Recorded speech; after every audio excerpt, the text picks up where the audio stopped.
I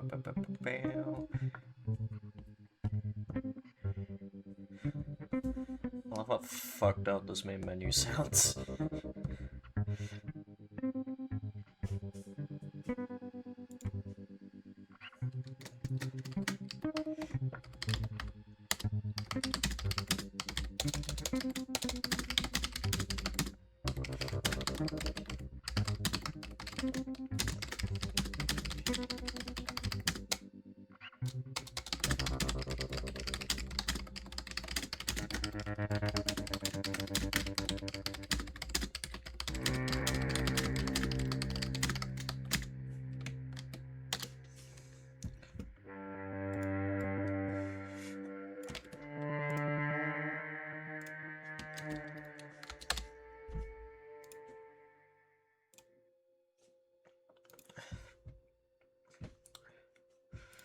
Just checking if I've got everything good. I think I do.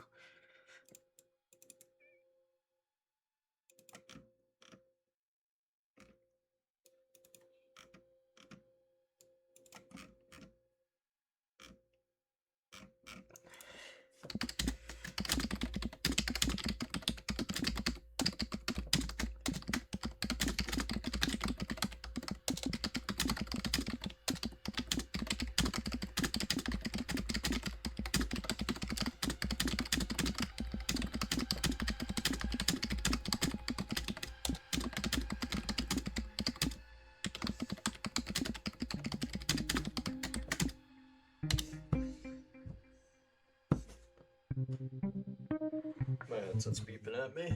Hold on.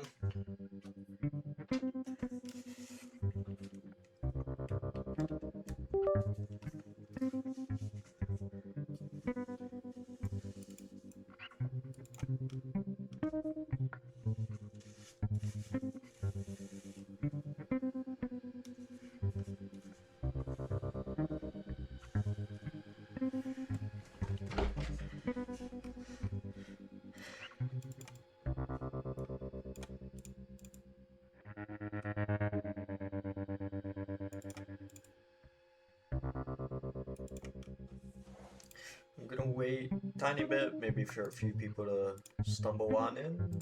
We think.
Okay.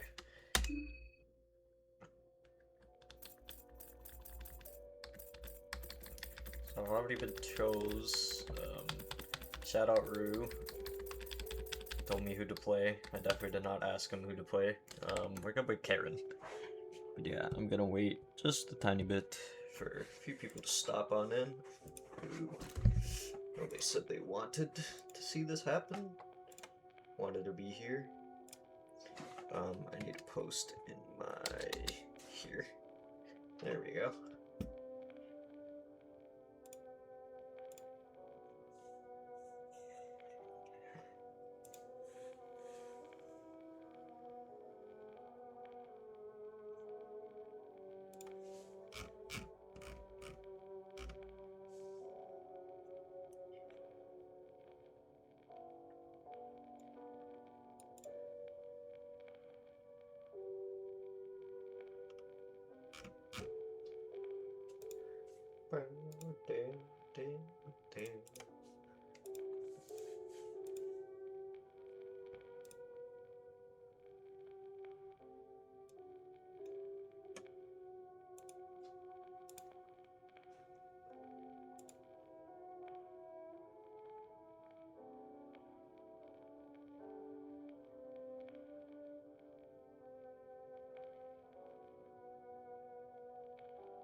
I think I'm done on the back end here. Nope, I'm not done. Forgot to boot up streamer bot.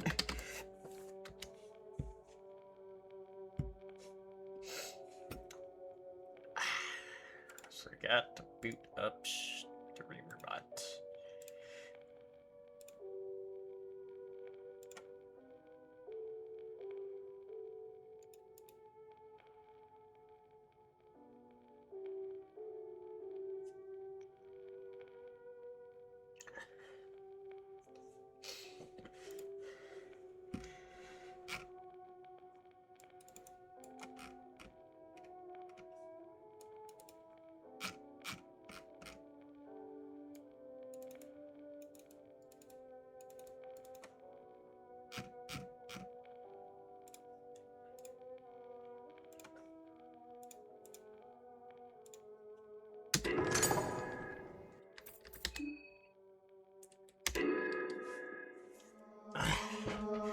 This probably won't go well. I'm just gonna say it straight up.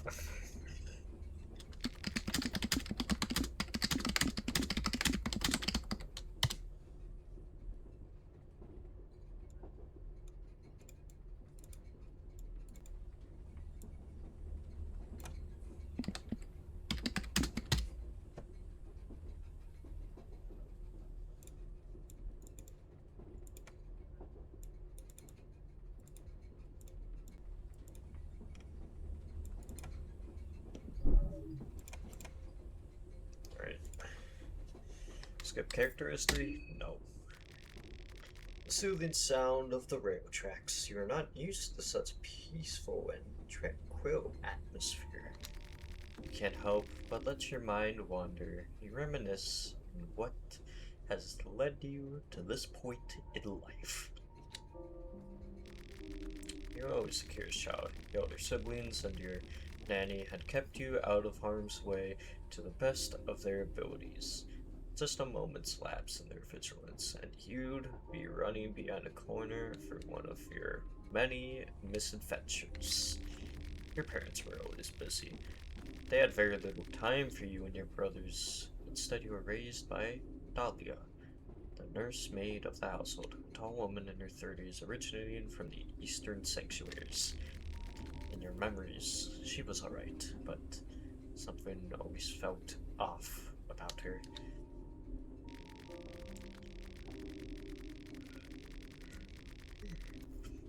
Parents were first aristocrats in the Bremen Empire. Despite being highly thought of, they were outsiders among the noble, for they had risen to power by their own means and thus didn't have strong roots among the other blue blood of Bremen. This proved out to be a problem. Tensions within Bremen borders were rising, with different factions rising to prominence around the country.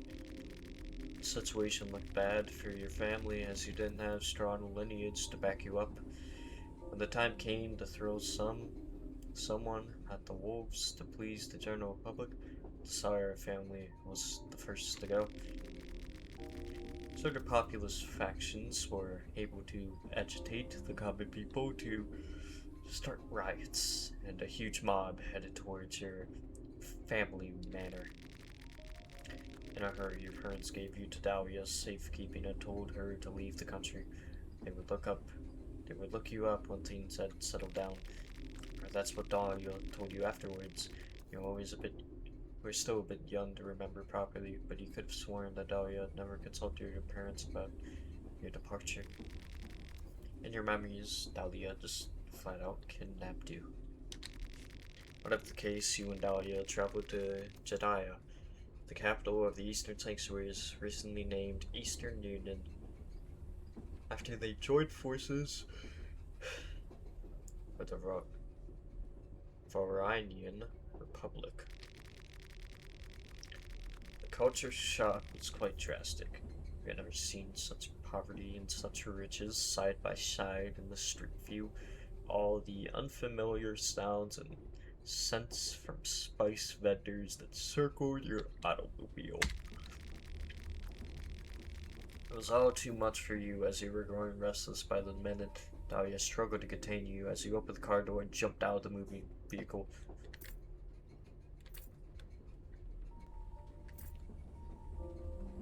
through the crowded streets and hide. You learned escape plan.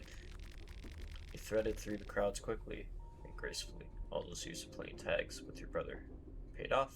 You shook off Dahlia with ease.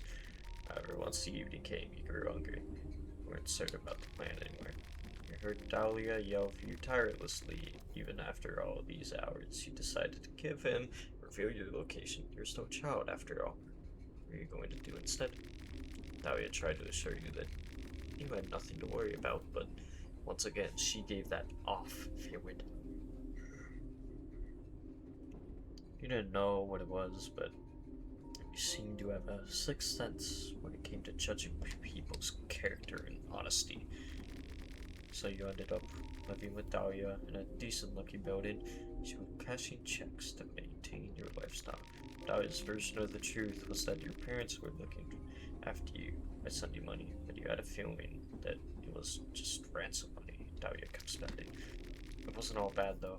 Growing up in the Eastern Union gave you some perspective at the very least.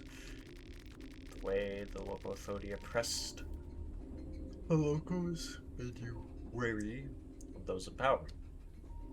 In your teenage years, you started spending more time with various civil rights organizations that were active in Jedediah. During one of the weekly protests, the local army decided to make an example of your group without mercy. The armored officers brutally pummeled brutally those in the first row of the demonstration. Luckily, you got prepared for the situation. You have various first aid items with you. You have 4 cloth fragments and 2 blue vials. Tried to bandage one of your unconscious comrades, but the army officers reached you in no time and proceeded to beat you to the ground. You woke up in the hospital. There were people from the Brennan embassy waiting for you to wake up. Apparently the protesters gave some public, and they had noticed you on the television. You explained the situation to them, and they took you in custody. Soon you were already on a plane flight, headed back to Brennan. As soon as you returned to your mother and her new husband, the rowdy mobs that had burned out your family manor all those years ago, and your father died during the unrest. Never heard of Dahlia again, but apparently she had indeed kidnapped you, and you were living off of ransom money your new stepfather had been barely able to put together. Sixth Sense seems to be working as intended. Turbulent life had left a mark in you, and your trouble stayed still for too long. Instead of settling down properly, you became a journalist at a very young age. The situation in Brown seemed very suspicious to you. A mysterious person, only known as Kaiser, was appointed Chancellor of the Brenham Empire without any prior involvement in the country's politics. He had appeared seemingly out of nowhere, taking control of the whole country. Kaiser was partly responsible for what happened to your father, as it was him who had been riling up people against the nobility of the country. But it wasn't just that. You also got major off vibes from this person. That's why you dug deep down to uncover his past. Nothing seems to make sense, though. There were connections between Kaiser and a so-called secret society called the New Gods, but that started to sound pretty like a petty conspiracy theory the more you read into it. Still, your sixth sense was tingling. The New Gods were a group that had been talked about since the cruel ages of history. They were the typical secret society controlling different nations from behind the curtains of Peterian and those seemingly in power. There were several people in modern politics linked to this group. The more you investigated the subject, the more it started to look as if this group was behind the last 2 great wars that had ravaged the world. Something big was definitely brewing in Europa. When Kaiser occupied Prahivo, the capital of Bohemia, only to shortly after make a truce with the Eastern Union, that's when your alarm bells started to ring loud. Something was definitely off. You decided to travel to Bohemia yourself. This long trip ahead of you. How did you prepare for the trip? Medical goods. You felt tense since the moment you embarked on this journey. Every night you see nightmares of horrors that would wait you in upheaval. Are they just dreams? You can't help but feel there's more to the dream than mere logic would dictate.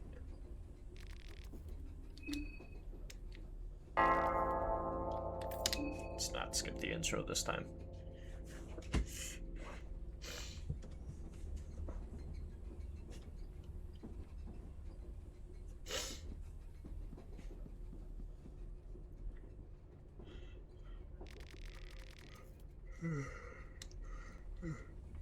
I felt like someone was watching you while you slept.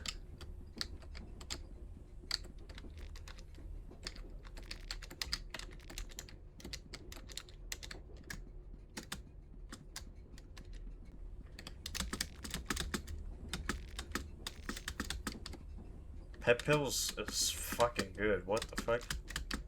That's a good find.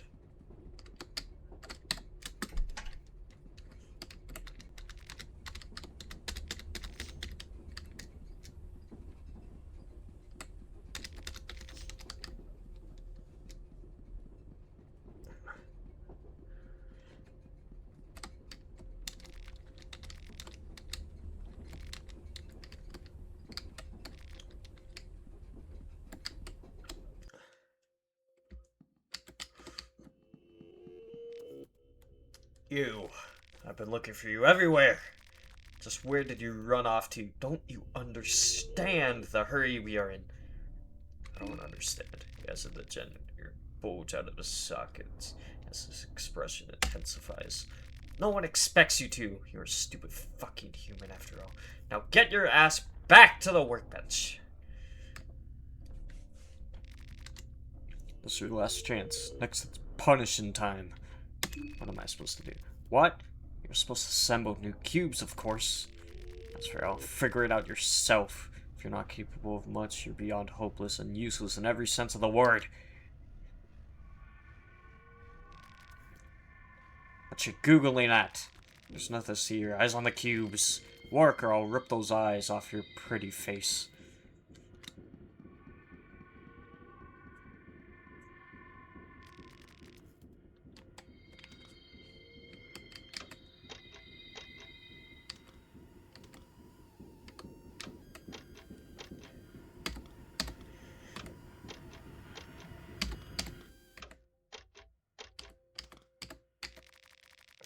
Pink is trying to get your attention.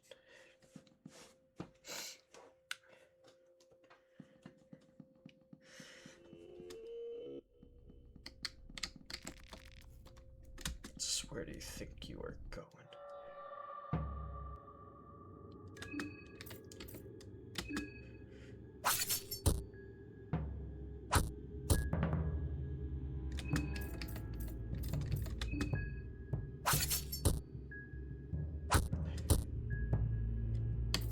What skills do I have?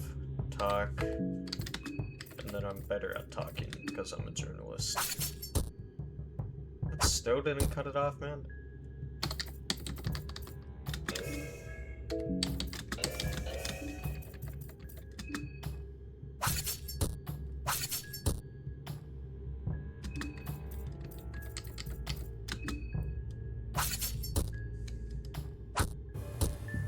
Yeah, you can just straight up tackle me.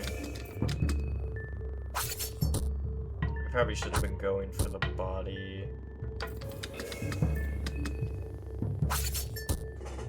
Oh, nice. Yeah, fuck you. I don't know what the fuck you just gave me. Oh, you gave me this. Just does seem, yeah, it's better than my knife.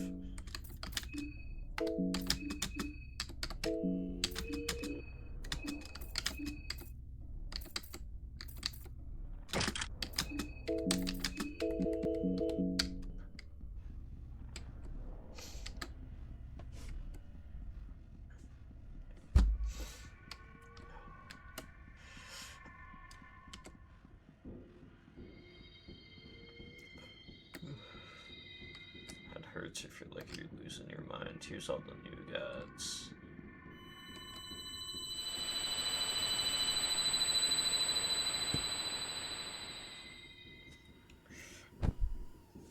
do think it is important to talk about,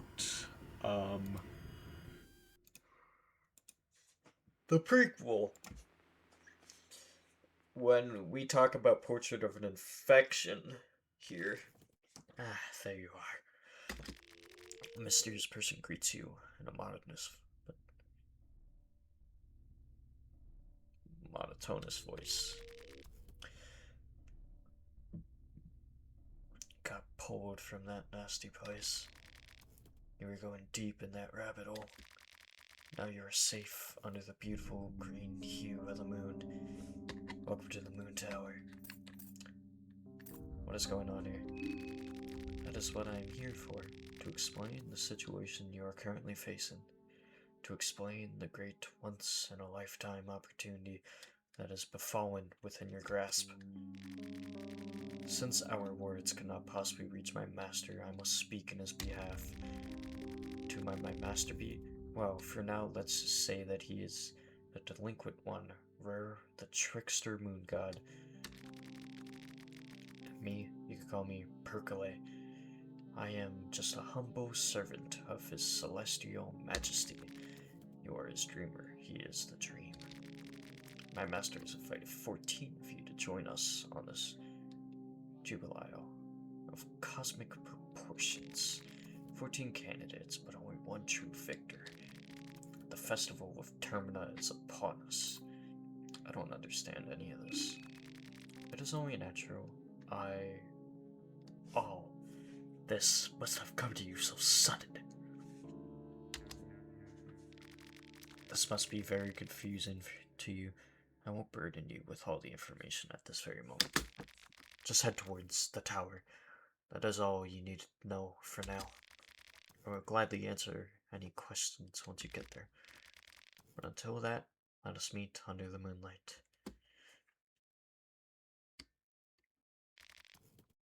Wake up suddenly. Was it all just a dream? Bloody Kasara on your hands and shivers down your spine. Just what is going on? Train, it seems to have stopped. Yeah, so I kept it. Nice.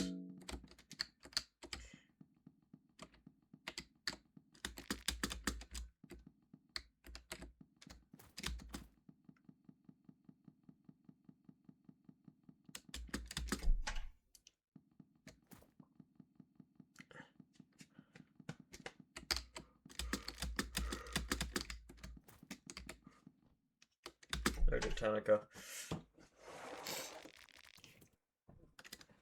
So that must be the best course of action for now. You interrupt the discussion. Oh, the pretty lady got up. Just what is going on here?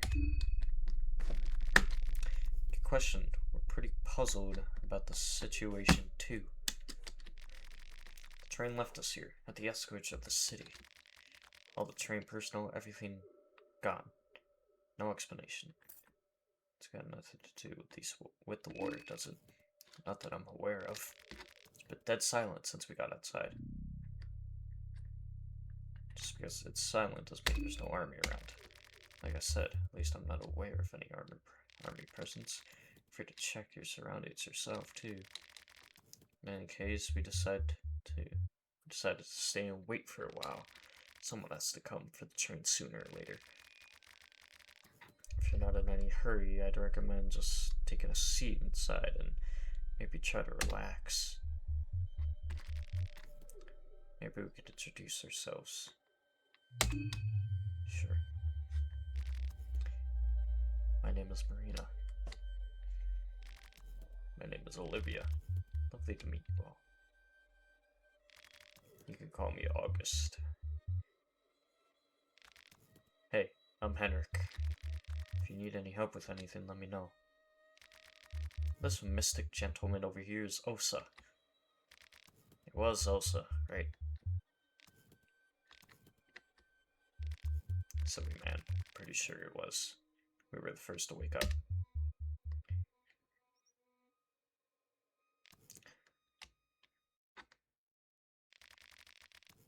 Before you came out, we were talking about this. Did you happen to see a peculiar nightmare before waking up? Either of fact, I did. Everyone saw the same dream, like the same. The moon, the girl in pink, the festival at Termina. All felt too real to pass off as a dream. Don't say. I'm saying that it must have some premonition of some kind. The moon and the servant dude wanted to inform us of something important. Too bad the dream ended just before it got to the juicy bits. Premonition? Like a fortune telling? I guess you could put it like that. That's absurd. Can't really believe superstitious crap like that. Well, let's hear your theory then. I don't know. Maybe everyone was a stupor after waking up. I start babbling about this stuff right away, so you just thought you had the same dream. Now that I think about it, I'm not convinced I saw the dream anymore. I saw the dream. You said it before. Don't get backpedaling here. You really did say so. It's my word. I could backpedal all I want. I say nothing. We should move on. Whatever. Also had an idea, but it's a little grim. Never mind. Never mind. I said anything. It's stupid. Grim, now you got me curious. Well, everything has a surreal quality to it. It's almost as if we're still in a dream. What if the dream cashed and we all died? We just experienced the afterlife or purgatory. Maybe our subconscious going through our lives, like our lives flashing before our eyes before the darkness. Yeah, maybe. Anyway, I shouldn't have said anything. Forget it, please. Don't worry, I like where your head's at. I doubt that's the case, though. I don't know about you, but I feel pretty alive. I say the Brennan army is testing hallucinogenics on us. That sounds interesting. Brennan army, huh? Shouldn't the war be over already? It says Brennan written all over it. Sounds like a poor conspiracy theory to me. I've seen my fair share of hallucinogenics as a doctor, and I can tell from first-hand experience that there are no known chemicals that create visions as vivid. As a journalist, I hope you do a bit more research on writing your thoughts down, though. How about sharing the theory instead of criticizing mine? I'd spend the afternoon guessing on, but wouldn't get any wiser. I agree with Henrik, we should move on. We'll be going anyways, where's the city?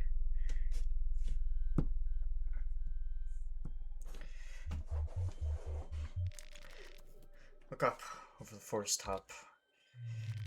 Can you see the tower standing erect in the mist? The tower marks the center of upheaval.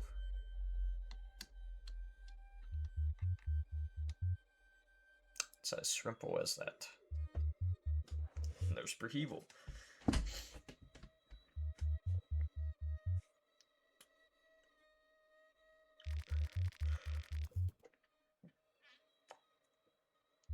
You can hike through the forest to get there. It's not that far away. Got it. Have fun. You know where to find us if anything comes up.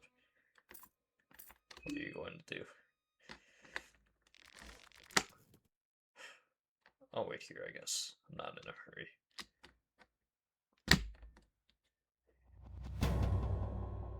Day 1. Monologue with the moon. So anyone who's read the story might realize there's an immediate kind of reference there. Day 1, Day 2, Day 3. This game operates on a 3-day cycle as well. Which is primarily where I got the inspiration from.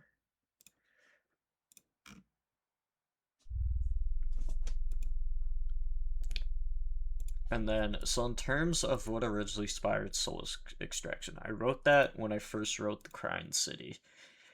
So, really, like, I don't entirely remember where Soul Extraction came from. Or Soul Energy. But with a lot of stories, it comes to me through dreams. A lot of stories I write, a lot of elements, or at least some of the elements, mostly creativity, but some elements are taken directly from dreams that I experience. And since I have this little strange ability, I like to call it, where I can essentially, I can go to sleep and I can have the same dream again, at will, and I can continue that dream essentially. Um, which I don't know if it's part of like having a creative mind or something like that, but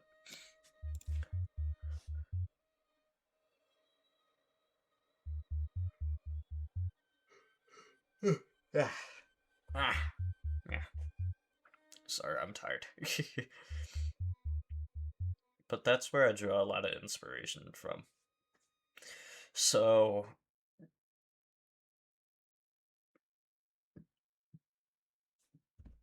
oh yes, I should type this in chat.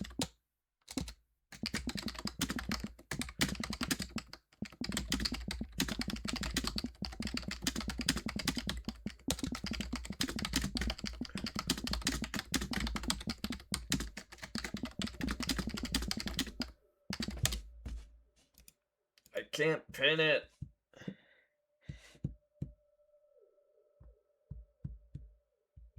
Let me pin it. No. God damn it. Okay, whatever. Maybe a mod will drop in that could pin it. But the Punishers, and stuff that all came to me through a dream. It was different. It didn't take place in the Crime City universe, the stream I had, but I had like the idea of Punishers. People embedded with souls, essentially, and I put that in the Crime City. Or, I guess Crime City universe, though this more so follows the City of Clockwork, but. And then. I had.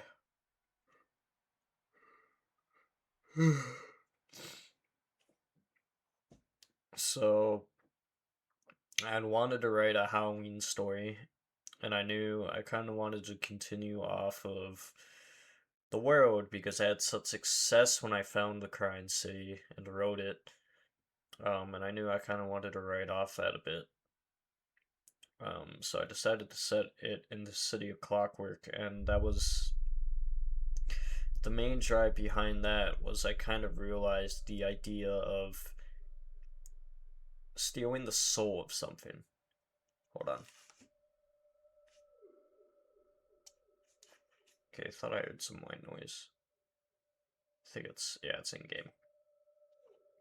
But I realized kind of the idea of stealing something's soul, like how vile that feels. We're in ads, I'm gonna wait a bit until I continue on. Let's play a bit.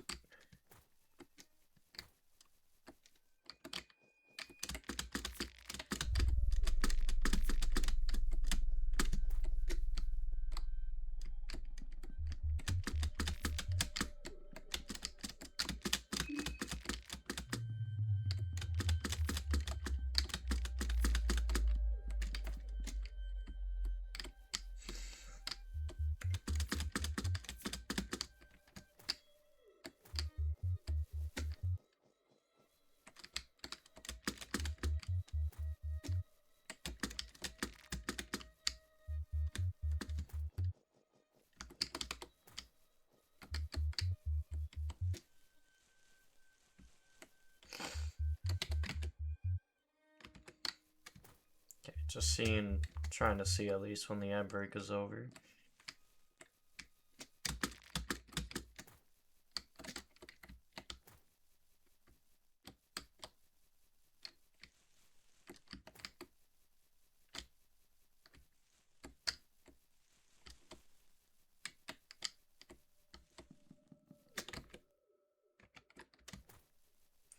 Should be ending here soon.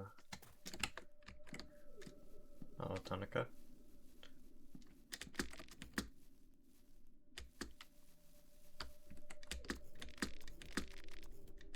What on earth is going on?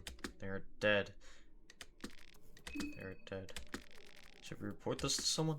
Local police? I don't know if anyone's gonna help us. Tenica.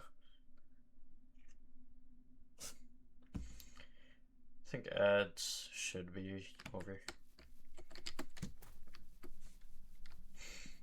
Trying to remember where I was. I feel like I didn't go the right way that I wanted to go. I feel like I fucked up.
I don't think I went the right way to go to Tunnel 7.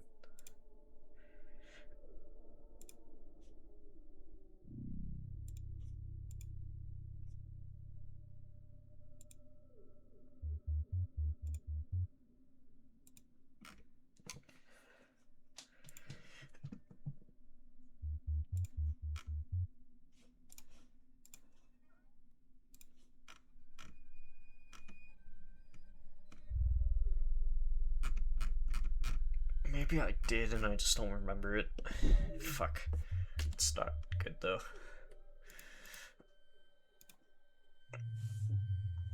But where was I?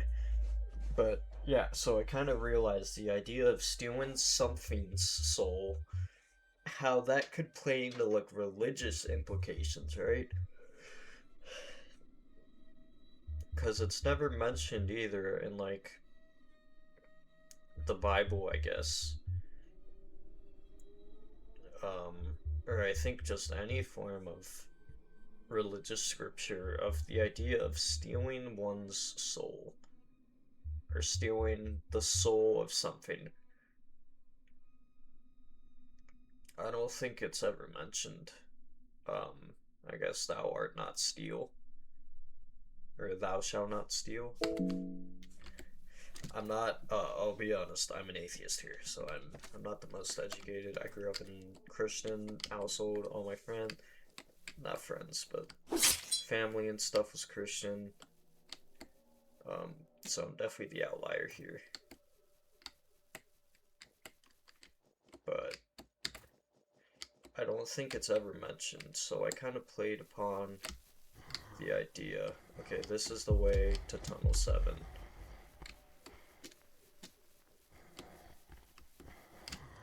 Shit. Okay, that's okay.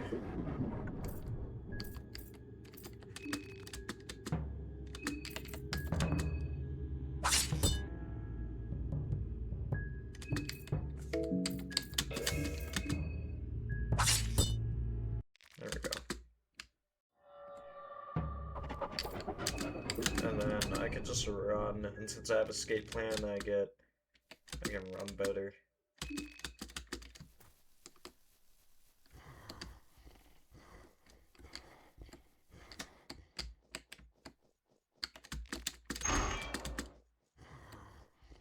Hey, Boa.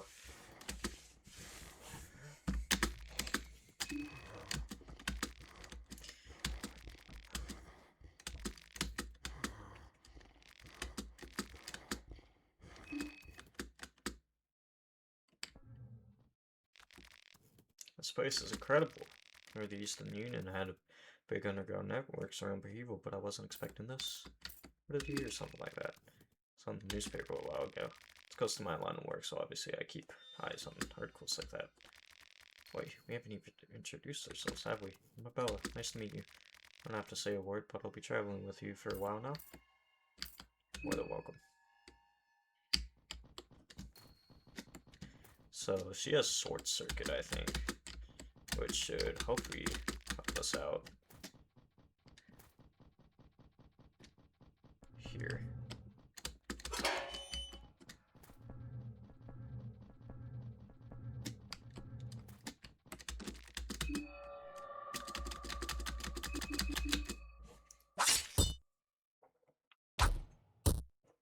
Damn. Okay. That's okay. So I kind of played the concept. I realized with the idea of stealing a soul, like, what religious implications does that have? Like, I don't even know myself. And that was the best part because that meant, well, I could do whatever. And that's what I love. And fuck. We didn't get to see it because it was in total darkness. Which is one of the downsides of running the widescreen mod, but oh well.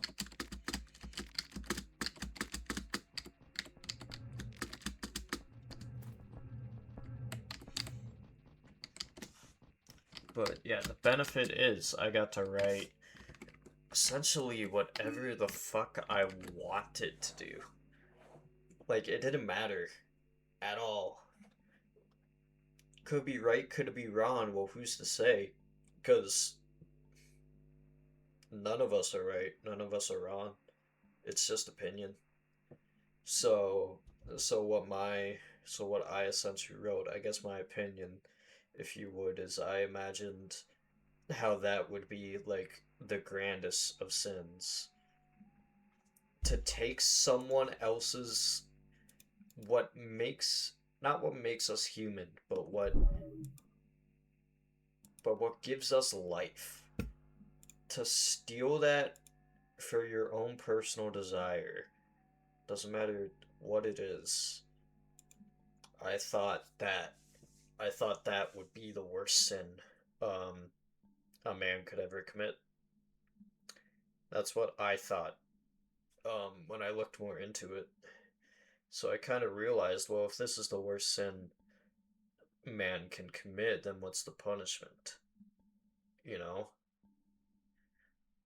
Um, and that was the whole driving force behind Nightmares Be Not Passionate was, well, if this is the worst sin man could commit, what's the punishment for it?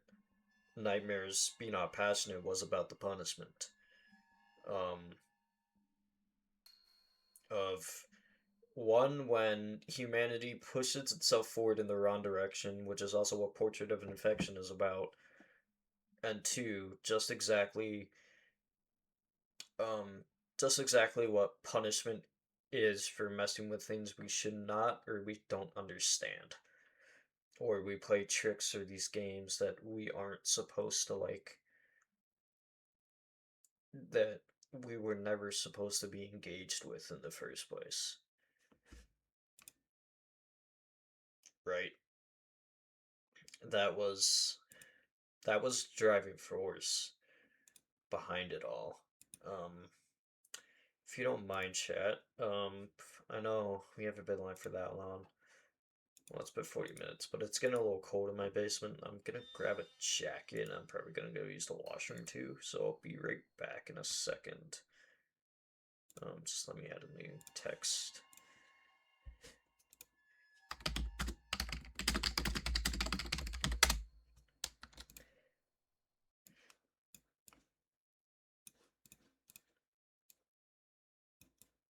Oops, that's not what I want to move. That's not what I want to move. Let me lock that.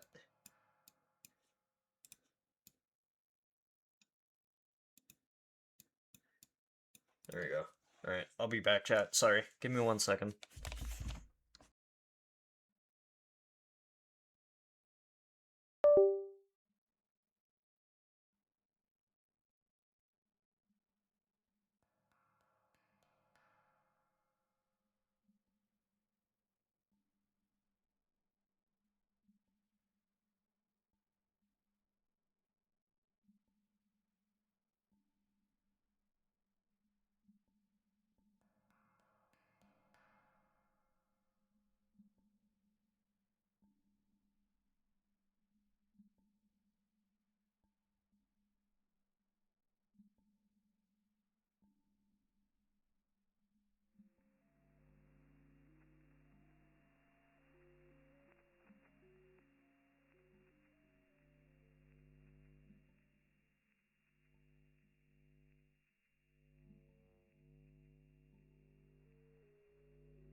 Okay, I'm back, chat. Sorry about that.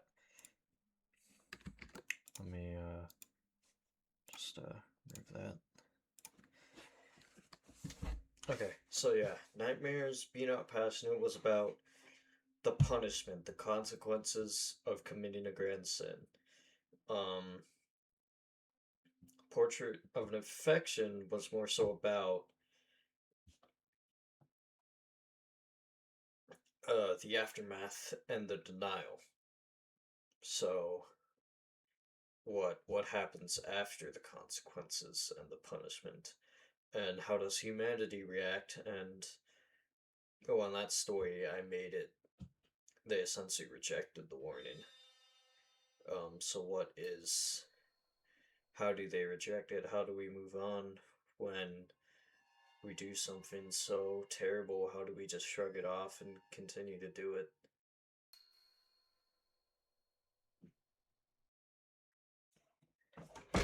Sorry, I'm moving a bit closer to the mic. Hope you guys can hear me well enough. Hope so, at least. Gonna boost my microphone up maybe like 2 decibels. Test. Oh, that was less. 17. 19. Ba, ba, ba, ba, ba. Okay, we'll go back down to 17. Test, test. Yeah, that's fine. So really like I'm sorry for anyone who's gonna be watching the VOD or this on YouTube and now they have to readjust their audio. I'm sorry about that. But what how do we move on? And well, I made it about the negative, um, where it essentially was, well, we didn't move on. We continued. I also just realized I'm not in the Discord voice chat, so let me join that quickly. We didn't move on at all. We continued to do what we thought was terrible, and not only did we do it, but we built upon it. So we didn't just keep extracting souls. Well, we found a way to untap into pure soul energy. We we punished into it so hard. That's what we did.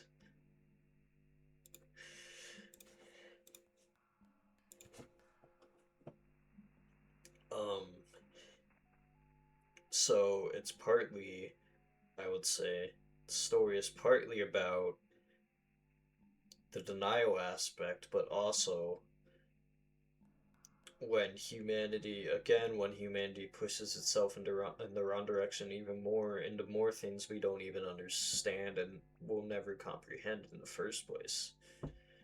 And that's the main villain of the story. Is not I would not say the main villain of Portrait of an Infection is um the other world, the mother, um the the realm of gods, anything like that. Anything I wrote in that story, I don't think is the villain. I think humanity is the villain. Because in the end, it this was never supposed to happen. It was all about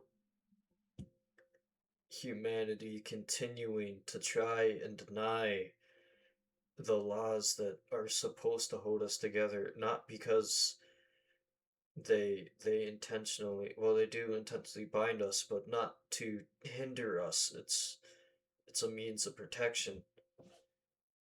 um and they rejected that, and that's what I really think is the true underlining tragedy, is that all of this could have been avoided. It was more so just a monument to human, not even human error, human ignorance is what I would call it.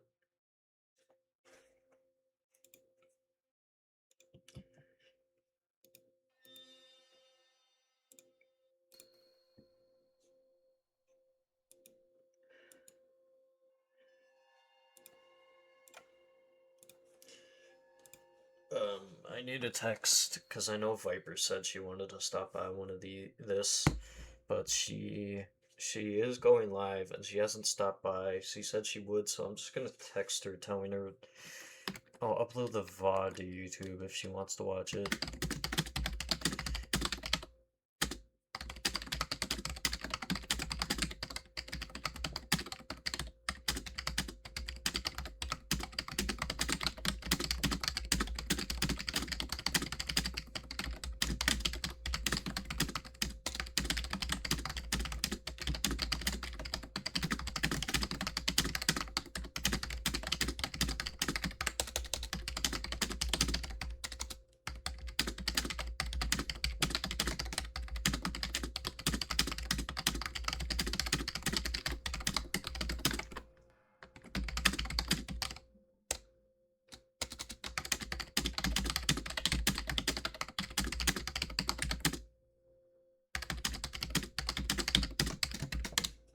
Okay. Yeah, I just texted her quickly. Because again, I know she wanted to watch this, but she also had a stream today, and it doesn't seem like she's stopping by. And I doubt I'm gonna be live because she's been ending late recently. Well, she said she was gonna end at like 11:30 today, but I don't think I'm gonna go as late as that.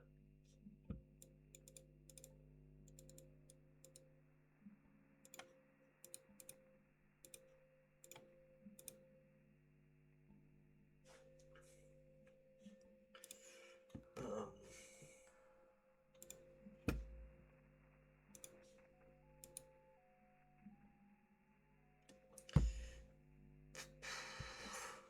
where was I?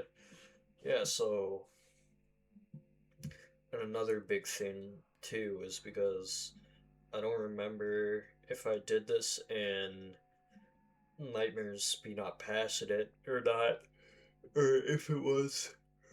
Sorry. I don't remember if I did this in Nightmares Be Not Passionate or not, or if this was in something I wrote in my world building notes, but I specifically specified the mother as not God, but the God of the cycle of life and death, all things living, all things dead. Um, and I did that very intentionally because I wanted to open the door to other gods, other beings, and that's exactly what I did with this story. I opened up the door to not just other figures, but whole other dimensions, and then the people, the Punishers, ascending, to godhood too.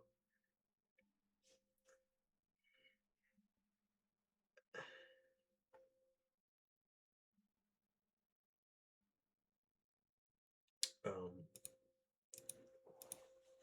so I wanted to play into that as well.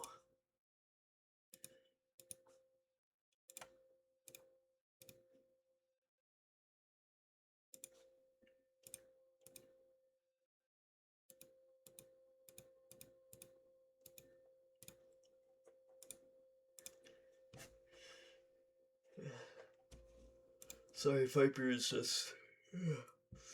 She's just texting me back here. Um, just want to see her reply quickly.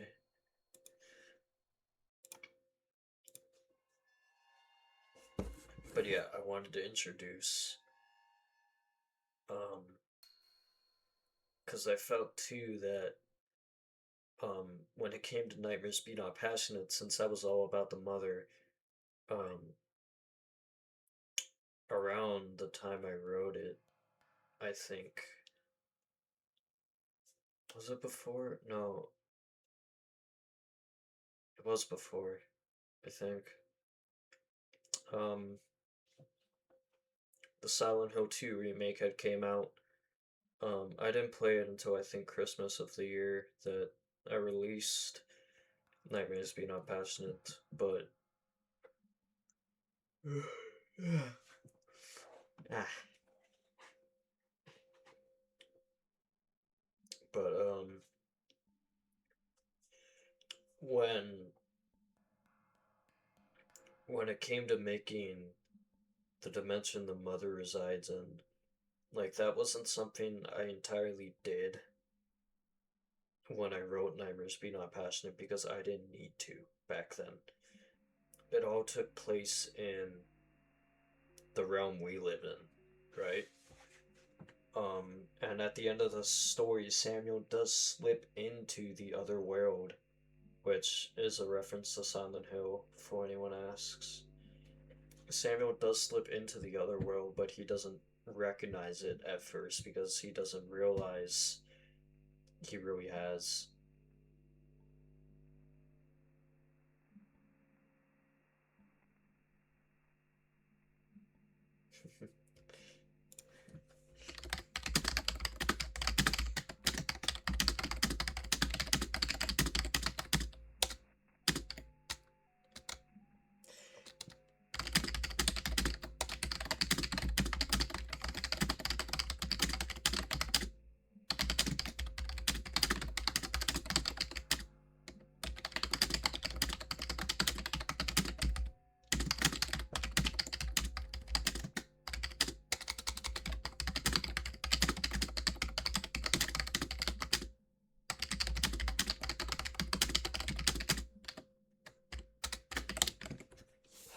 Okay.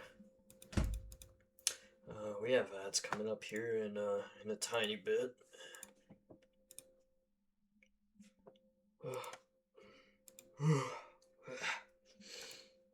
um,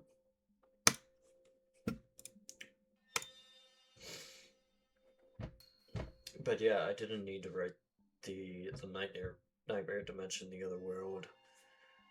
We have ads going right now. I didn't need to write the nightmare dimension, the other world, um, until Portrait of Infection because it wasn't. I knew it existed. It wasn't that I totally skipped over it. It was more so the fact that I didn't entirely know what I wanted to do with it back then. And that was totally fine because I didn't need to do anything with it. It was okay that way. Um, so what I intentionally did was left it open. And I had my ideas and it bounced around when I was writing Portrait of an Infection until I settled on the other world. But I always knew there was a split dimension. Well, not a split dimension, but I always knew that this god had her own realm. Um,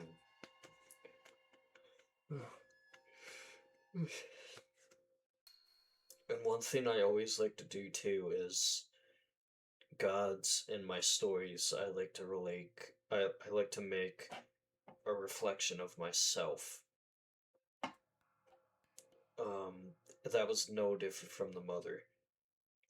The mother, she was the first god I wrote that was a complete, well, not complete, but like when I had that philosophy. She was the first god I wrote that was that reflection. Um, because I always imagined it, well, technically, like, since I'm the one with the pen here, technically, sorry. Like I said, I'm super tired.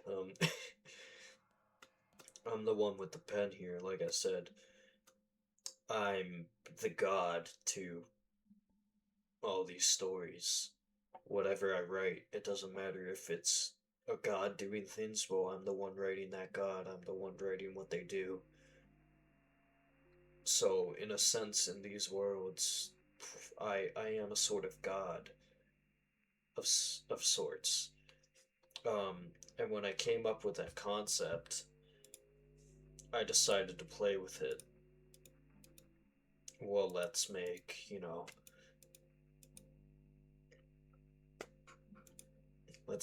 gods a reflection of myself then.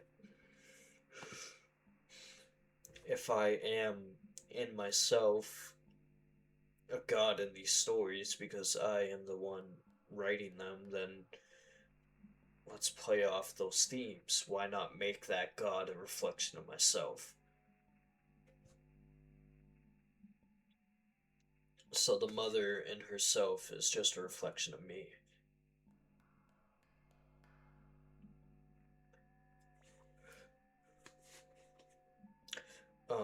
And in the the god, not the mother, the other god, I almost name dropped him.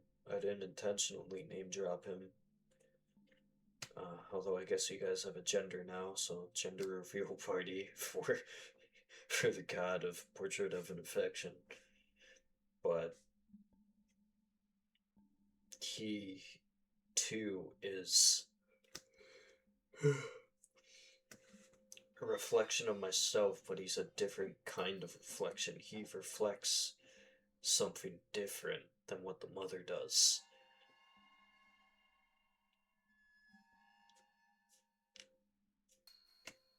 So does the Siren of Stars, which I don't think you guys have actually seen yet.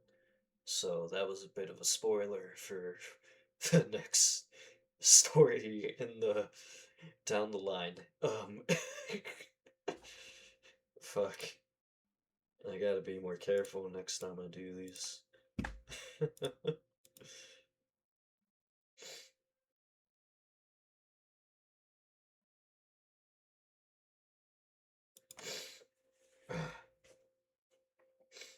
Yeah, I think I'm getting a tiny bit sick. Because I'm noticing my nose getting a little bit stuffy here. I'm not gonna let it try and deter me from doing the stream, even though most of the time we've just sat here talking instead of playing the actual game.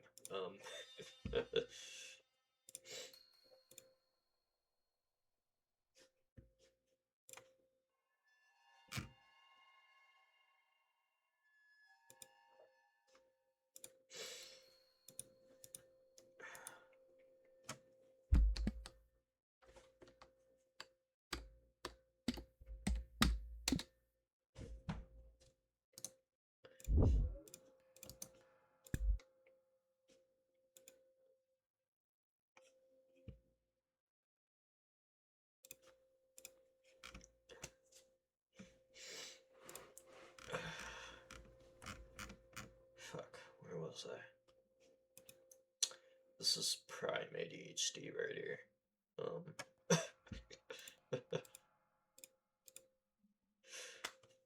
Right, but yeah, so a big thing in this story too was I really tried to amp up the Eldritch.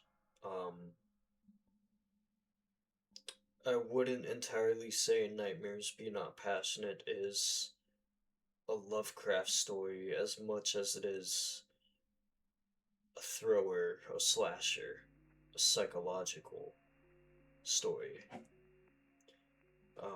And I wouldn't say it's a good one at that either, but because I think the story fucking sucks, to be honest, and there will definitely be a time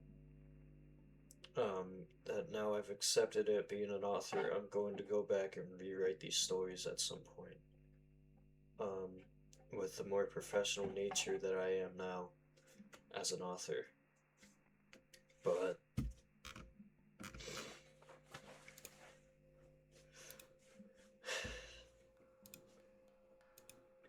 I really wanted to amp up the Lovecraftian in this. Because that was just the kind of nature I was going towards. So this, I had the idea of Portrait of an Infection, but it was a very different story back then. I wrote a short story where it was supposed to be from the view of Tancred, and he's tormented by the god in Portrait of an Infection. And one thing is, I'm really glad I didn't go down that route because I was starting to realize that wasn't something I wanted to do. I didn't want to just make the god in Portrait of an Infection a villain. I wanted to make him the antagonist. So, essentially, what I mean by that is I think that my favorite villains in media, right, are the ones that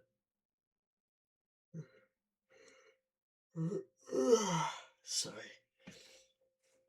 I think my favorite villains in media are the ones where they aren't evil to an extent. It's just that they're on the opposing side compared to us.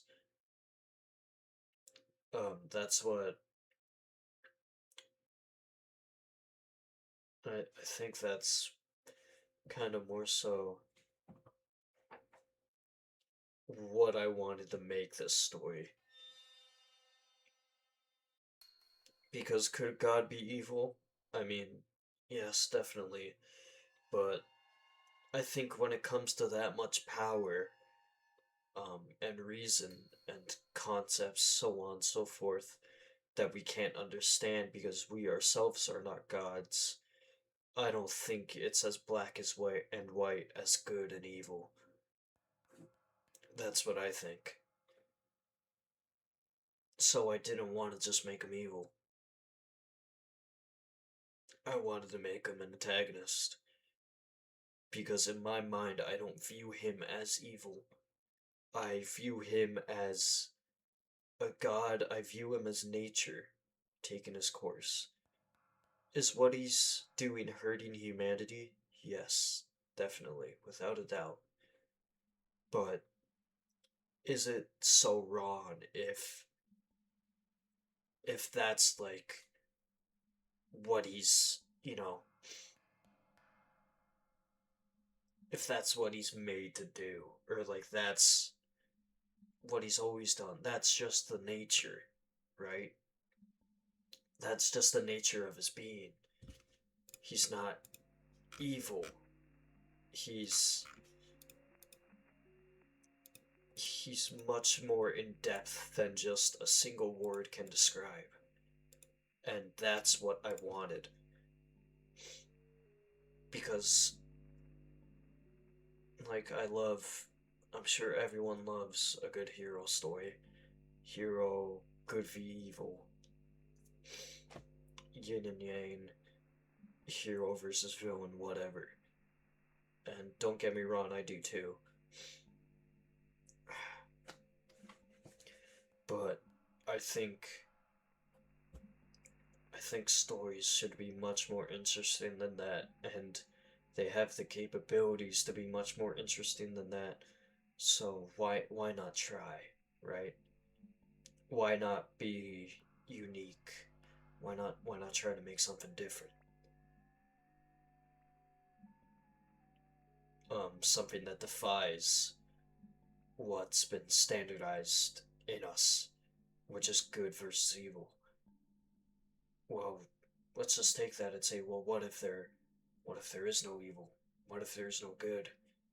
Um, what if what if both sides are good and evil? You know.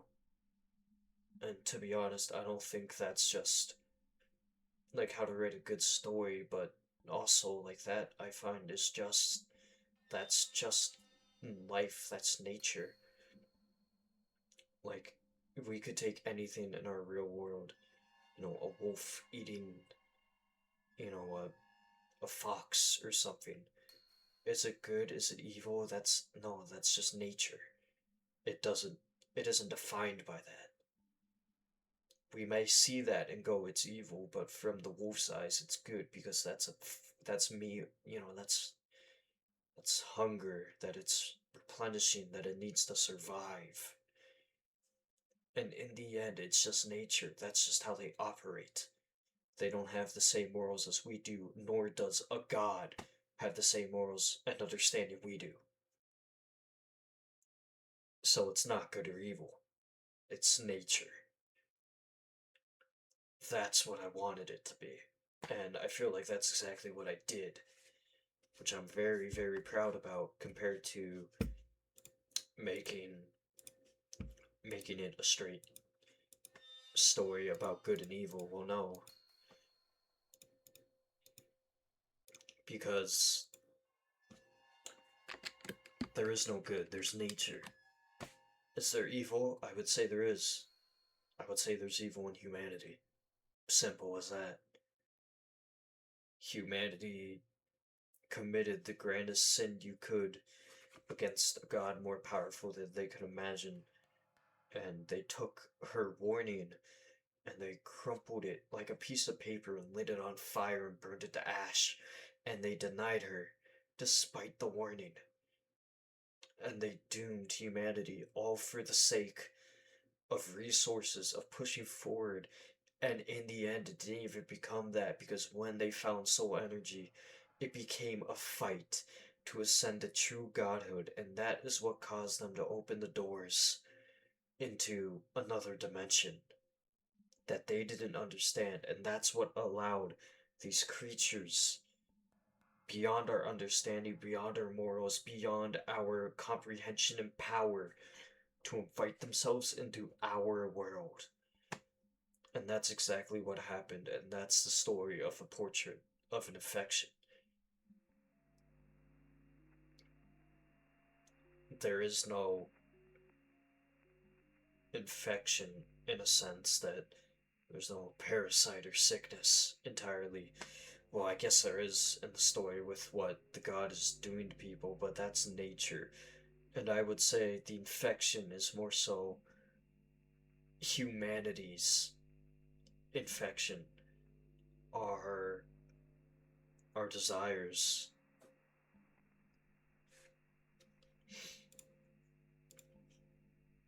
um, narcissism, egotistical, all the good, or no, not all the good, all the bad that makes up the world, I would say. That's our infection right there. And the god is simply building a portrait around that because that's its nature, is to paint. As simple as that.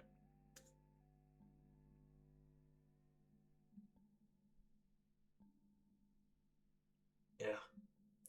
Anyways, let's play the fucking game now, huh?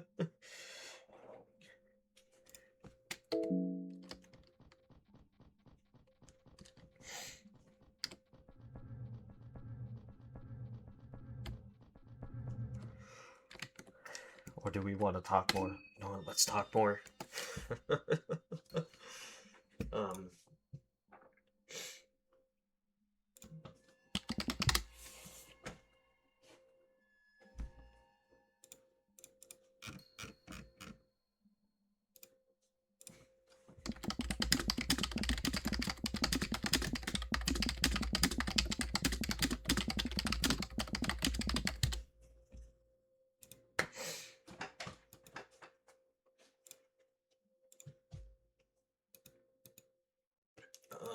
but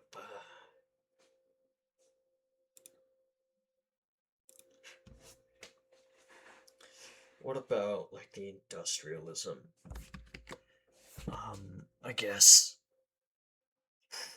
the setting, like of clockwork and stuff like that, and fallen clockwork specifically. Well,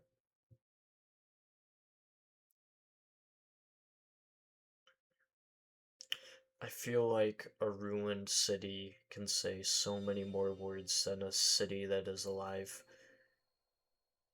I feel.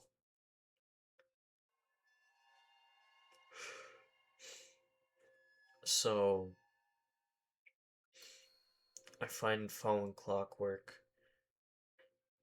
speaks more words than clockwork ever could, because the pile of ash is just a monument to our denial, our failures, all the evil and bad in humanity. That's all it is. And I brought up that the nightmare dimension, I had the concept and the idea of what it might look like when I wrote Nightmares Be Not Passionate, but really it was Portrait of an Infection where it took off because that's when you visited.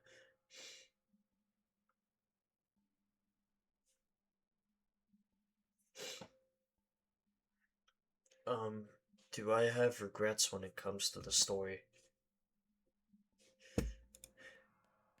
To an extent, yes. There are certain things that I. There are certain things that I wish I did looking back on it, but in the end, I don't entirely regret it the most. I wish I went more into Samuel and um, the realm of the gods, which I never name drop in the story intentionally. It has a name, and any fans of Lovecraft work will know the dimension of the gods, the city of gold of twin suns that I am talking about. But the reason I didn't name drop it was because I wanted to subvert it. I wanted to turn it into its own thing. That's really what I wanted to do. So I'll just name drop it for you. Carcosia. That's what the realm is called. The city of gods of twin suns. It's called Carcosia. Why did I never name drop it? Well, it's easy because I didn't want it to be Carcosia at the same time. I wanted to subvert the expectations of classic Lovecraft fans and do something unique. And do something else. And that's what I tried to do. Um, but I really didn't take it to the fullest extent. I talked more about it in my world building notes, but I didn't entirely bring it up in the story that much.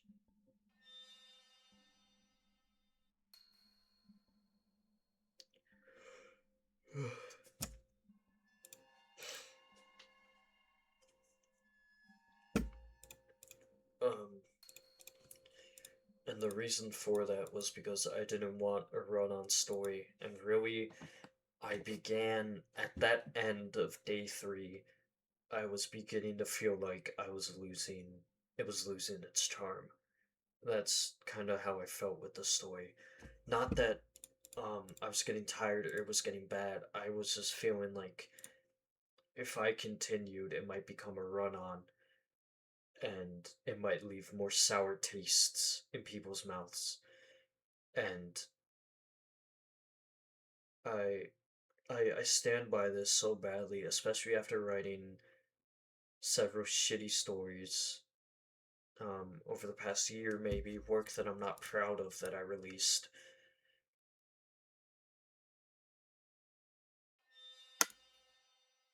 Um,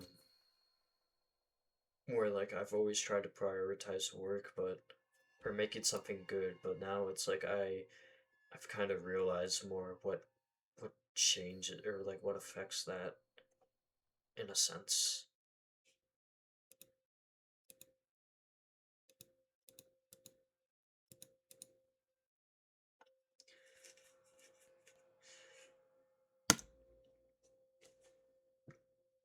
So fuck. Where was I just now? Prime ADHD Exhibit B right here. Right, yeah, endings. So I felt like that was my phone vibrating, not yours. Don't worry about it. So I felt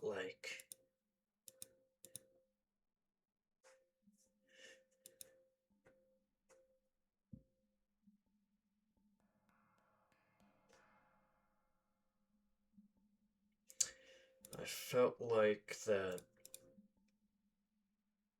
um the end was maybe a little abrupt. And I do recommend to an extent, but I don't think it's that big of a deal.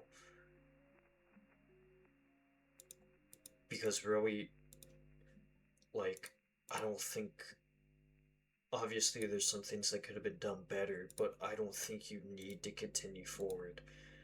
And and when I get that feeling of do I need to continue forward, I feel it's always a push and pull. Do you continue forward because the more you do, right, the question is like the more you have the potential of writing something that just ruins it all. I find. So, I do agree that the ending was abrupt, definitely, and there were things I could have talked about more.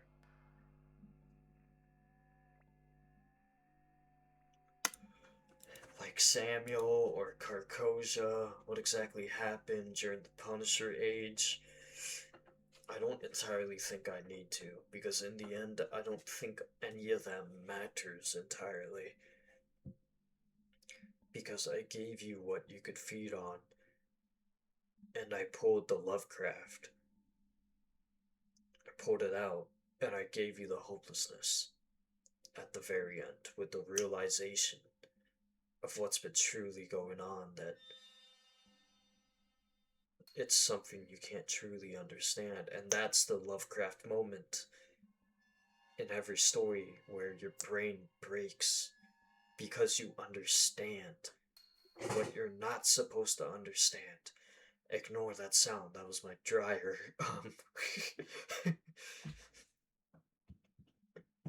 But it was that Lovecraft moment, that click.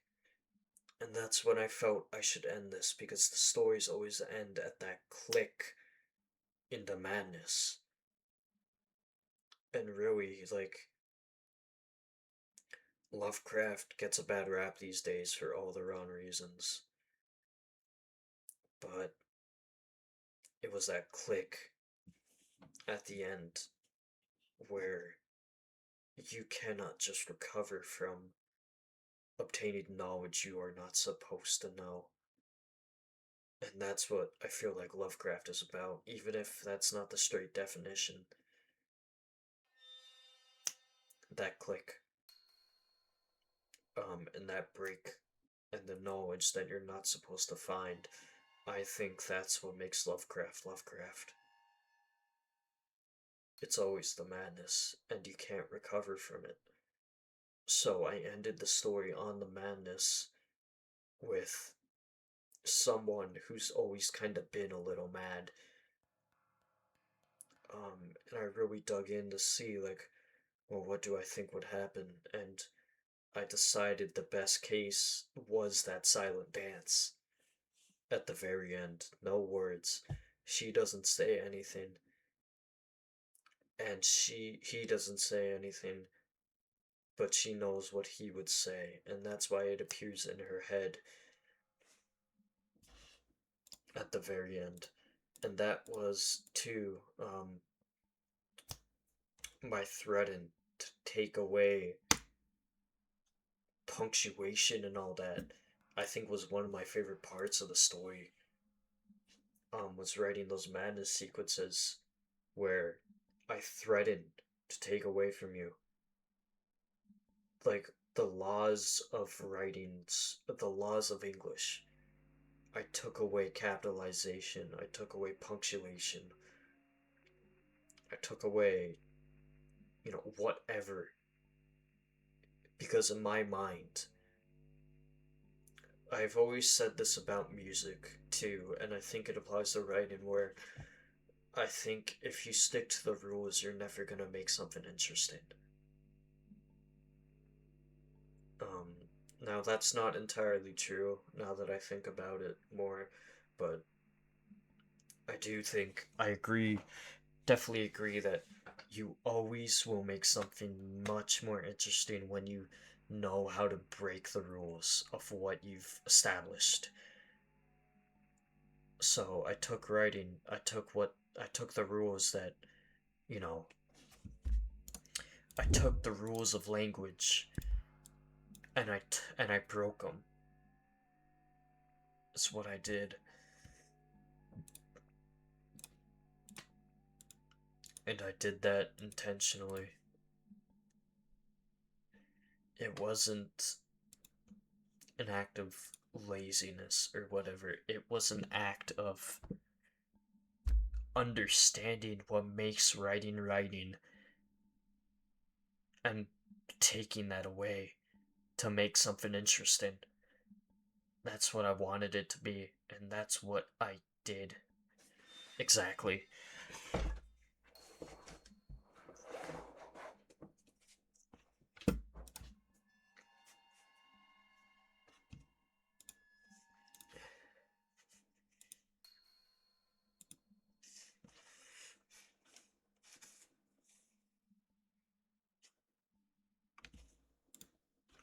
we're about to have another ad break here. Don't worry too much about it.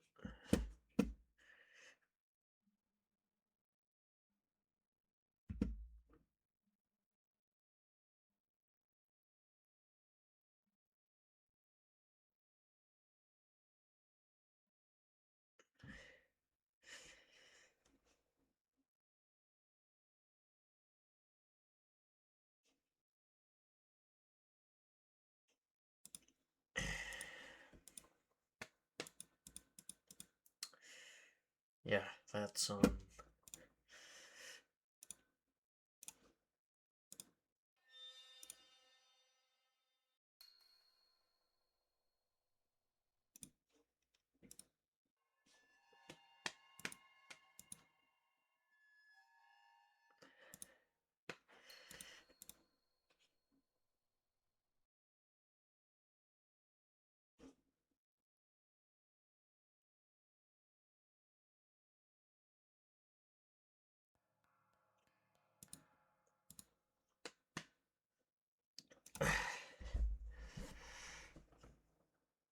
fuck.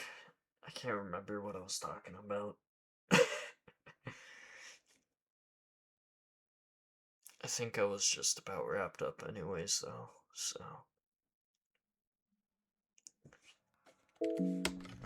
let's play a bit. Let's actually try and play the game. So the big inspiration this game had wasn't setting or anything like that. Even though I would consider my story wearing ads, shit. Even though I would consider my story futuristic, I would not consider it, I would not consider it this modernized. What inspired me was actually the story of the original game.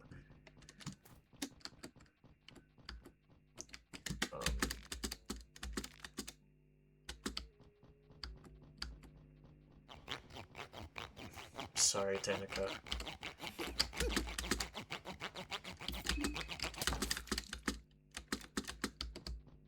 So that's Needles. Just killed Tanica, unfortunately. A rifle. Yeah, there's Needles. What's her move? The fuck is he doing?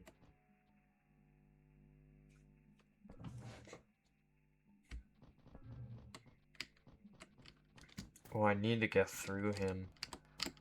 Because I need to grab the key.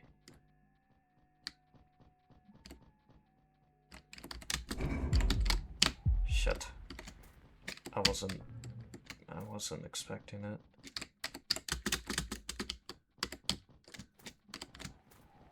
Oh shit. He doesn't follow me in there, yeah. But he's just gonna stare at me, isn't he? Shit. I start with a gun though, don't I? No, I don't. Fuck. No one expects the Inquisition. Hello, Cyphus. Hope your day is going okay. I can't kill him just by shooting him here. I wish I could, but I can't.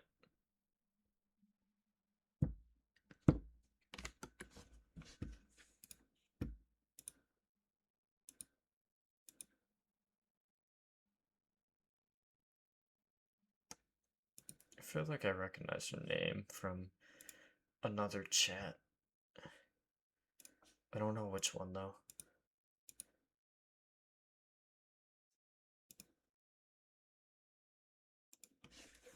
Welcome in. Anyways, hope your night or day is going well. It's night for me here. We're just doing a celebratory stream. Talking about the release of my story here. How much ammo did I get?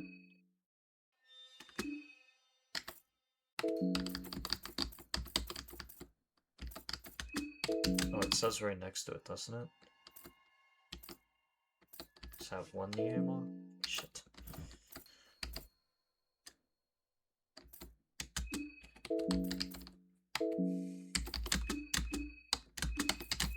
let's say the ammo here. Or if I equip it. Okay, yeah, it's out of ammo. I just found a gun, I didn't find any bullets. Which fucking sucks. I definitely can't fight needles, so...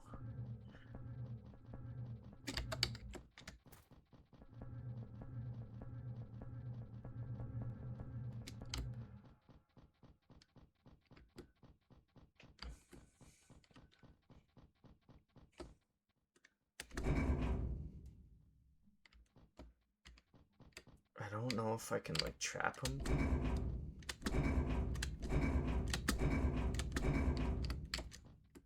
I mean, I could do this, but...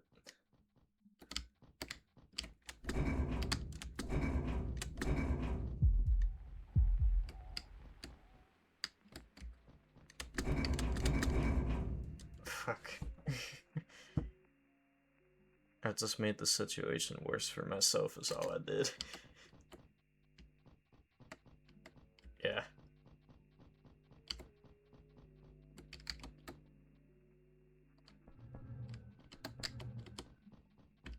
I wish Needles had actual smart AI.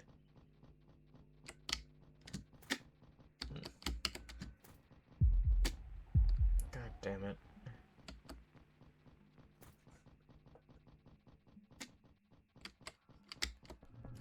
I'm gonna hope escape plan comes in handy.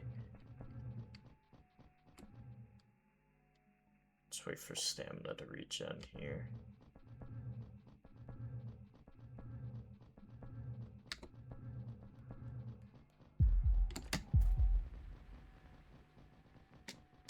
Oh shit.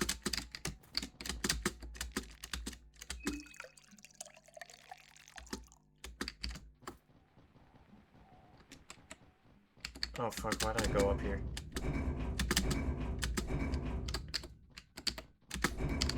Okay, that's fine.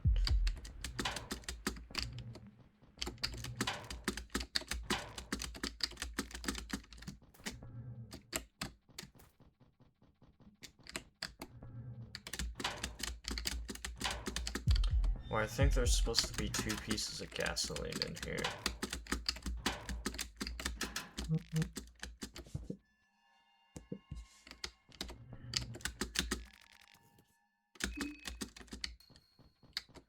Thanks for the shillings, I guess. About what? Don't you have short circuit? You do.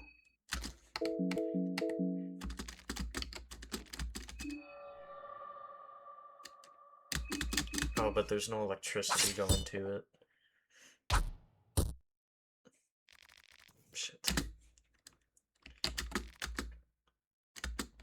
Yeah, no electricity, so you can't use it. Okay. Well, we need to find gasoline. There's supposed to be another can of gas, I think. Here it is.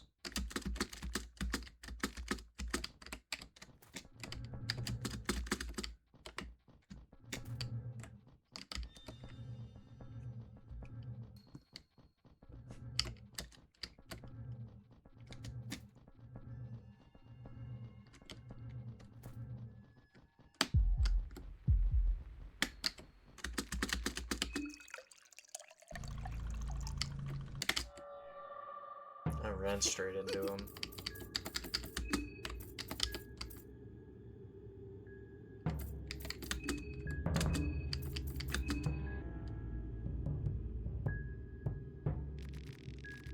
Are you fucking kidding me? Even with escape plan? Shit.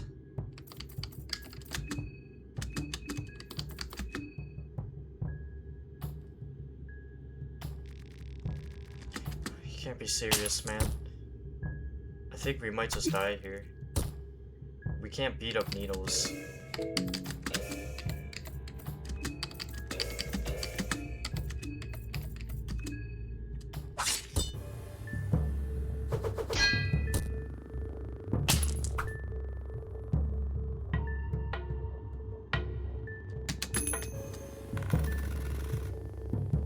You can't be serious.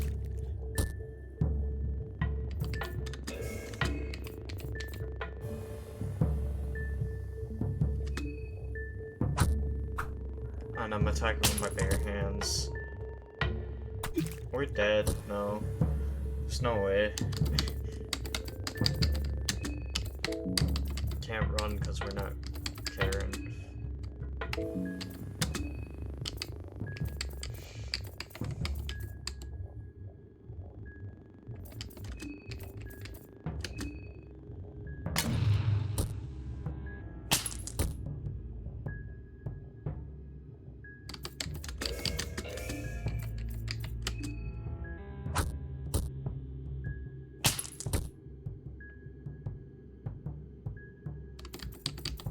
Yeah, no, yeah, we're dead.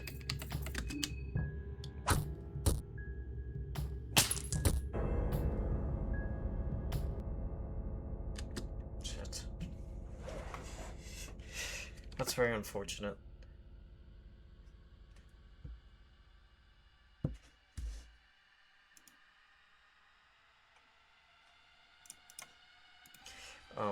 It's what we expected to happen though, so we're not, like, we're not at all surprised by this, because this is a hard game.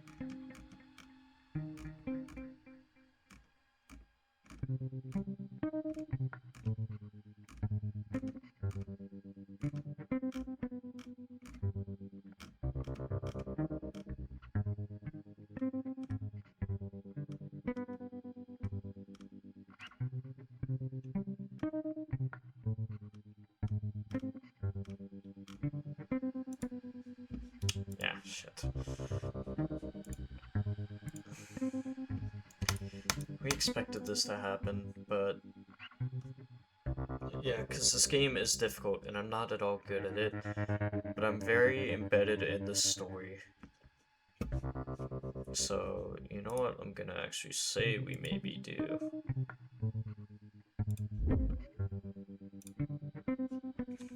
Let me,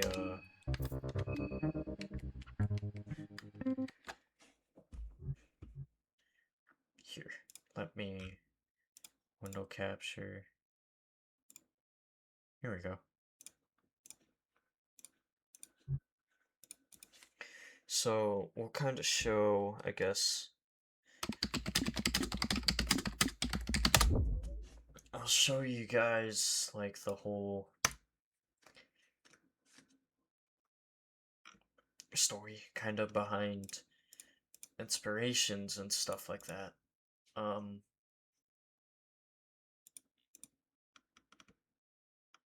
don't know why this page is lagging so bad. Well, I mean, fucking fandom is so shit. Can I find wiki? Yeah, GG. Just so much better. So, like, a lot of this here is,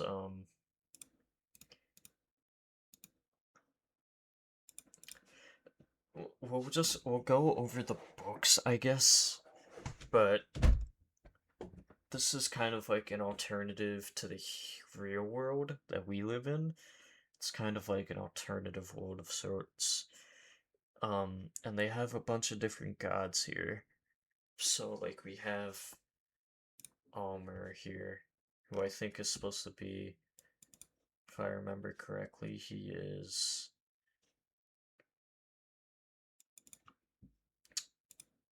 like the version of Jesus in this story. But what kind of inspired me was how they portrayed the gods in this game. And how they talked about, like, the other dimensions and stuff. Like, obviously, so the big thing is I had already built upon that, right? I had built upon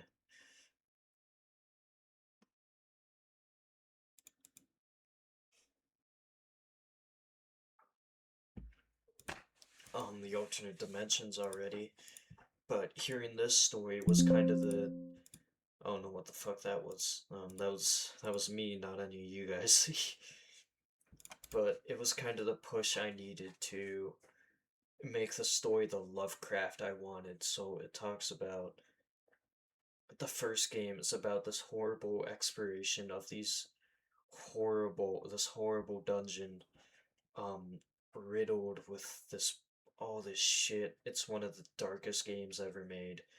This too is one of the darkest games ever made. And I knew by proxy, with this being the inspiration, well, this story is also going to be dark. Um, but I subtly made that. But this is inspired by like a bunch of Lovecraft.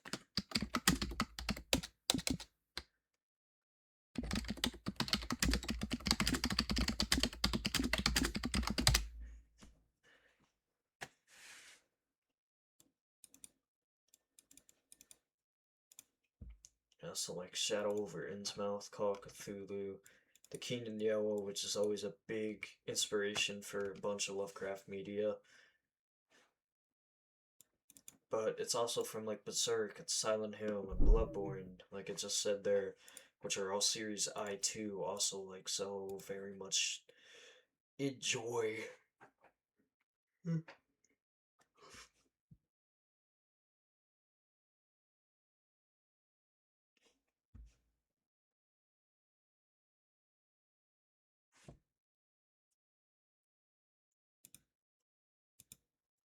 So it was this game that was the push for.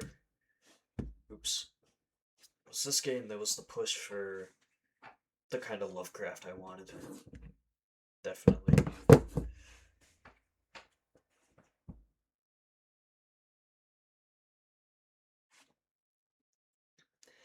So it talks about these different gods, like the god of fear and hunger here, and then you have Grogaroth, Rur, Almir here. You have Sovian and Venuska.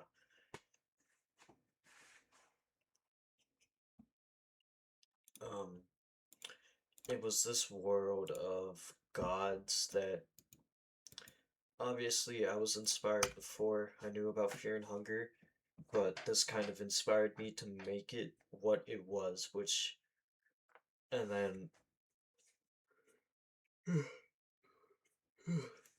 more inspiration I drew from was, of course, if we were to do a Lovecraftian novel, we can't, or a Lovecraftian story, we can't do that without drawing inspiration from Lovecraft stories himself. Call Cthulhu, Color Out of Space, Mountains Manos, Shadow over Innsmouth. I think it's probably the one I drew the most inspiration from, I think. Can't remember which one it is.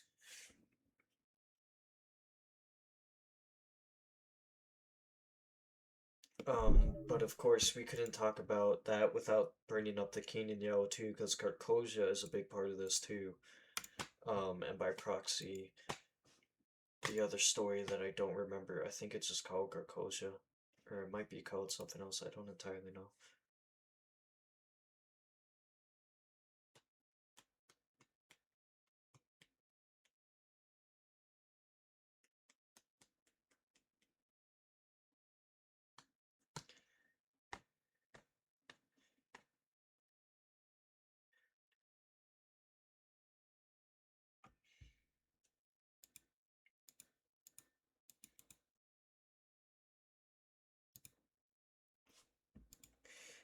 So unfortunately, I couldn't really show a whole lot of the game in the time we had.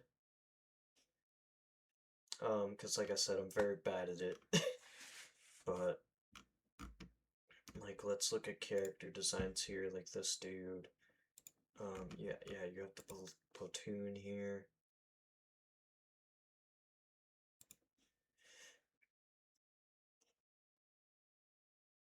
Um, the moon god. I don't remember. I think maybe I wanted to play into the moon a bit, but I just didn't.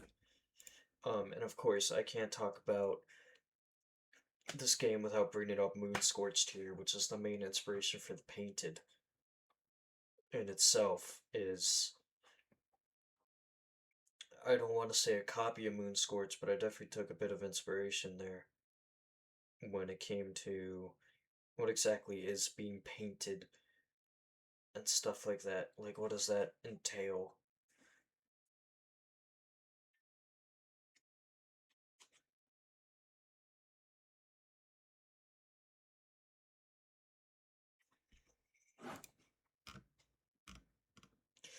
The main inspiration for painting was again art and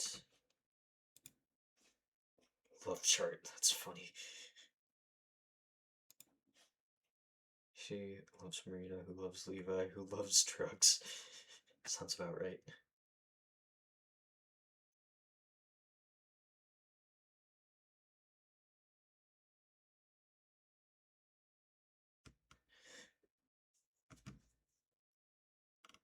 Um, the main inspiration was just like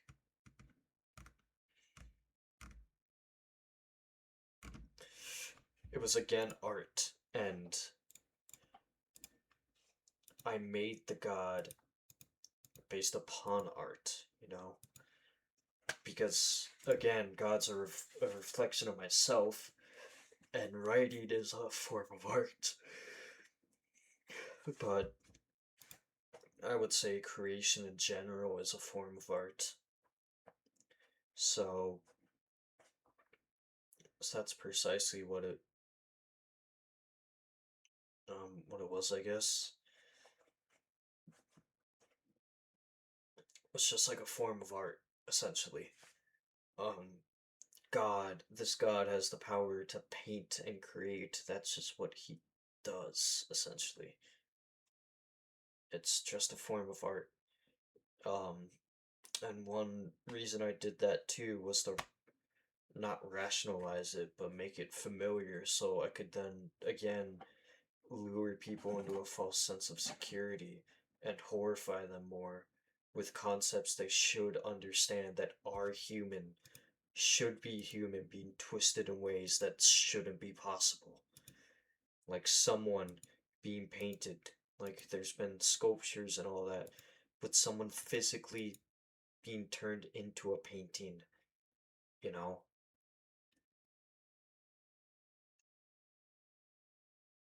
Like I wanted to do a bunch of shit like that.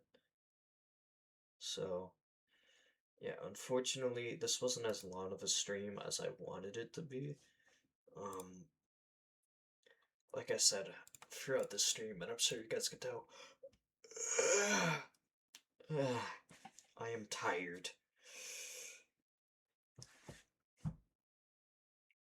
I'm tired, and then I think the cold down here is getting to me a tiny bit. Um, it's gonna be a busy day tomorrow. It's my first day of college. Yippee for me.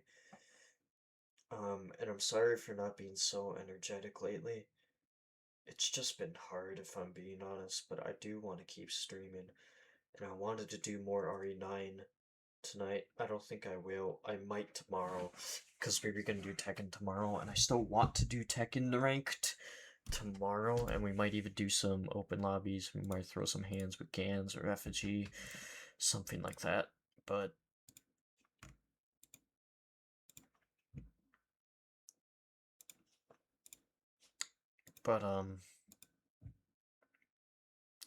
yeah. Yeah, actually, I'm definitely gonna split it tomorrow. I think, without a doubt. I just want to play RE9 again. I just really want to fucking play RE9 again. Yeah, this wasn't the informative stream I entirely wanted it to be. Very tragically, but again, Fear Hunger's a hard game. I'm very bad at it. Um, but I did want to at least celebrate, and we'll probably do a bigger celebration at some point. Maybe on an anniversary, or maybe with some big milestone or something. Might do more, but we're gonna go raid. Let's go raid Fanny. I think. Yeah, we'll go raid Vanny. Go say hi to her. Wish her love. Because she's been having, I think, tech issues a lot of this stream. So, yeah. Go say hi. Go wish her love. Yeah. I'll see you guys later, chat. Bye bye.